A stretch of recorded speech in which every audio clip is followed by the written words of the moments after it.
سلام بچه، حالتون چطوره؟ قبل از اینکه شروع کنم صحبت کردن از بابت سرصدا عذرخواهی کنم. من اومدم تو حیاط، گفتم تا وقتی که آریشا خوابه و من غذامو درست کنم بیام برای شما از تجربه زایمانم بگم.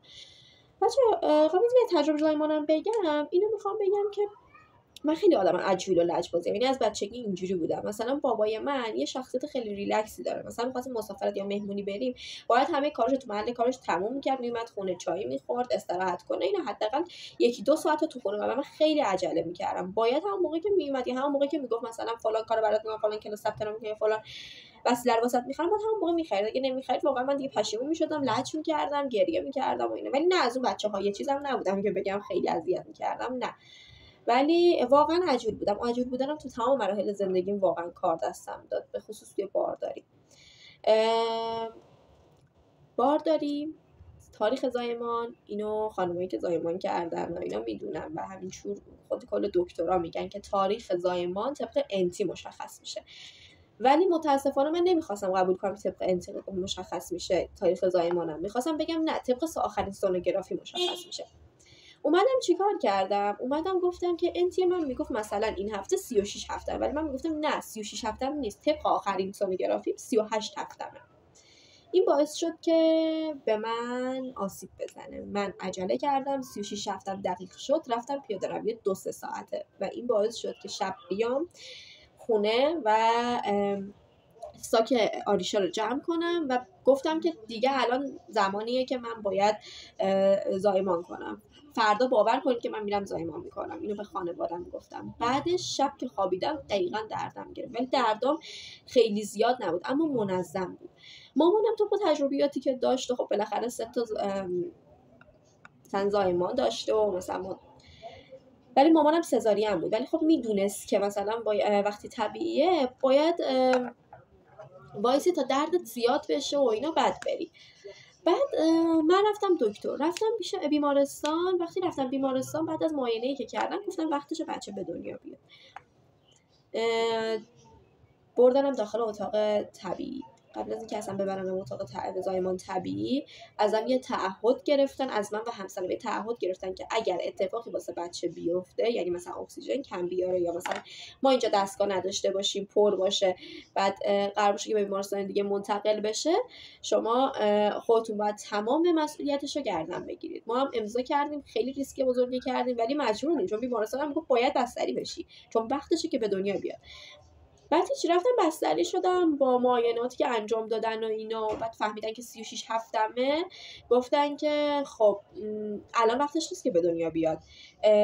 یعنی اول سرم فشار بهم زدن، بعدش اومدن سرم کاهش درد. حالا من نمیدونم این سرم کاهش درد چیه دقیقاً، اسمشو نمیدونم، ولی میدونم یه سرم بهم زدن که باعث شدن که دردم کاهش پیدا کنه. یعنی کلا دیگه از منظم بودن درد منظم بشه، کلا مثلا درد نداشته باشم، آروم باشم، مثلا مسکن دیگه. بعد ولی این سرم باعث شده بود که تپش قلب آریشا خیلی بره بالا یا خیلی بیاد پایین، اصلا نرمال نباشه. حتی توی اتاق زایمان طبیعی اصلا اجازه نمیدن همراه بیاد. این باعث شد که من استرس بگیرم. تپش قلب آریشا رو میدم که چقدر بالا میره، تون میزنه و چقدر میاد پایین. یه دستگاهی هست که شکم با بس میکنن، طبق اون دستگاه تپش قلب بچه معلوم میشه. این من دیگه استرس گرفتم، رفتم به ماماها و یا حالا پرستارایی که اونجا بودن گفتم که من حتما باید زنگ بزنم به همسرم. اجازه ندادن. گفتم خب پس از مادرم بیرون منتظره، تماس صداش بزنید بیاد داخل. بازم قبول نکردن. یعنی دیگه تا این که رفتم به پرستارا گفتم یا تماس میگیرید یا منو بذارید من باید برم، یا همسرم و پدرم میگید بیاد یا میگید مادرم. یعنی کلا لج کرده بودم با داد و بیداد و اینا، تا اینکه اجازه دادم مادرم بیاد داخل. اومد داخل، بهش گفتم ببین چقدر تپش قلبش بالاست، یا خیلی میره بالا یا خیلی میاد پایین، نرمال نیست فلانه، من خیلی میترسم، چرا باید این کارو کنم؟ مامانم بهم گفته طبق عادت همیشگیش که اولش وقتی یه اتفاقی میفته نمیاد بگه که مثلا این کارو انجام ندید، باید تو دلش میدونه که کار اشتباهه. بعد که ما میریم ضربه میخوریم میاد میگه میخواستم بهت بگم. گفتم الان بگم قبول نمیکنی، ولی من بهت گفته بودم، قبلا بهت گفته بودم که باید بذاری دردت زیاد بشه. گفتم خب چرا الان نگفتی؟ گفتش میدونستم خب فلان و اینا دیگه. بازم خب راستم میگه، من اخلاقم بد بود، من لجباز و اجرایی چیز بودم، عجول بودم. بعد رفتم هیچی دیگه، دیدم من تنهایی نمیتونم تحمل کنم، گفتم ببرینش بخش تا وقتی که حالا مثلا یا کیسه آبش پاره بشه یا چیز بشه. حالا اینو فراموش کردم بگم که من باید آمپول بتامتازون میزدم. آمپول بتا، من چون بارداری پرخطری نداشتم دکتر برام تجویز نکرده. سر این قضیه آمپول بتامتازون رو نزده بودم، ولی چون 36 هفته رفتم به من گفتن که شما باید آمپول بتامتازون رو دو دوزش رو بزنید. 36 هفته و یک روزم بود که صبحش اومدن آمپول بتامتازون رو زدن، بعد 24 ساعت بعد میموند تا 36 هفته و 2 روز منو فرستادن بخش. 36 هفته و 2 روز اومدن دوز 2 رو زدن، باز اون باید 24 ساعت میموند. یعنی بازم دکترها به خاطر خودم این کارو کردن. خب ریسک بود دیگه، دردا منظم بود. اگه میمدم خونه خیلی زیاد میشد و ممکن بود بچه بخواد به دنیا بیاد دیگه دیر بود واسه آمپول بتامتازون دیگه، مثلا ممکن بود ریش مشکل پیدا کنه، کامل نباشه یا هر اتفاقی که یعنی دکترها کارو درست انجام دادن. بعد منو که فرستادم بخش، بعد از اینکه آمپول رو زدن گفتن که حالا ببرینش سونوگرافی ببینیم وضعیت بچه تو چه حالتیه. هر دفعه میمدن داخل اتاق بخش چک میکردن قلب بچه رو با اون دستگاه چیزشون. بعد رفتم سونوگرافی، گفتن آب دور بچه کم شده. منم بازم به خاطر عجولیم و لجبازیم اومدن به من گفتن که اگه یه موقعی دیدی که مثلا احساس کردی که مثلا کیسه آبت پاره شده به ما بگو. بعد من عجولی کردم، مثلا کیسابم پاره نشده بود، رفتم گفتم که آره این اتفاق افتاده اینجوری و اینا، باعث شد که یه دکتر ختم بارداری رو بزنه بالاخره بعد از 2-3 روز دیگه. آره بعد از 3 روز که میگم 36 هفته و 2 روز بود که دوز 2 رو زدن، تا 36 هفته و 3 روز باید می بود دیگه 24 ساعتشا. بعد به من گفتن که خب حالا که پاره شده ختم بارداری رو زدن. واقعا اذیت شدم. یه دکتر میومد میگفت ختم بارداری، یه دکتر میومد میگفت نه چی ختم بارداری، بچه هنوز فلان، این خانم هنوز اینجوری اونجوری. حالا به نظر من اگر میمدن خب دلیلش رو میگفتن حالا مثلا آره دلیل اینکه حالا مثلا نمیبریمت اینه، ولی مثلا یکی میمد میگفت نه این بچه به دنیا بیاد سالمه، یکی میمد میگفت نمیمونه، یکی میمد میگفت اینجوری بود. این باعث شد که من اذیت شم، بیشتر عجولی کنم، لجبازی کنم، اونایی که بگم حالا کیسه آب پاره شده. تا گفتم منو بردنم اتاق عمل طبیعی، بردنم اونجا.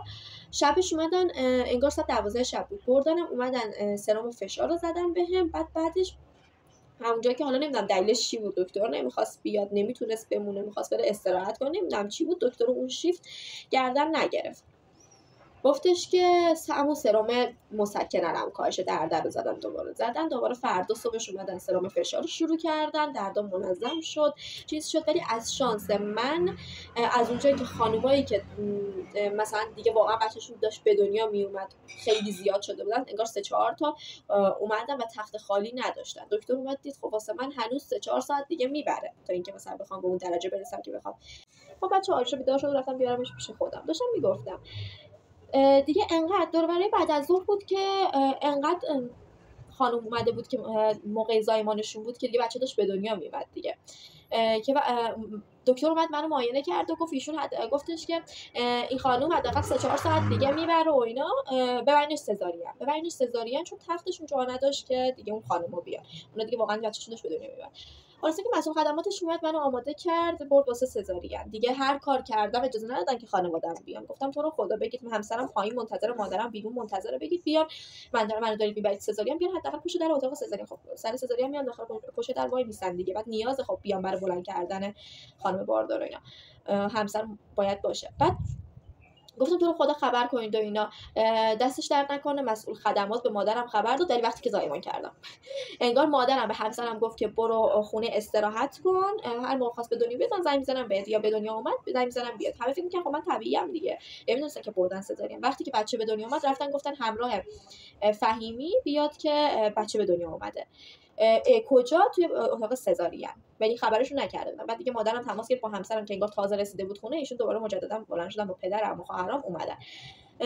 خلاصه اینکه تمام زحمات بلند کردن منو نمیدونم همه کارهای منو مادرم کشید، واقعا دستش درد نکنه، واقعا خسته شد، خیلی اذیت شد، ولی خدا رو شکر آریشا هم سالم بود، داخل دستگاه نرفت، از همه لحاظ سالم بود. آریشا از روز اول مرخص بود، مطمئن به خاطر سزارین بودم 2 روز با هم میموندم، بعد از 2 روز منم مرخص شدم. این بود تجربه زایمان من. پیشنهاد میکنم که اصلا کارتون عجله نکنید. همین، خدافظ.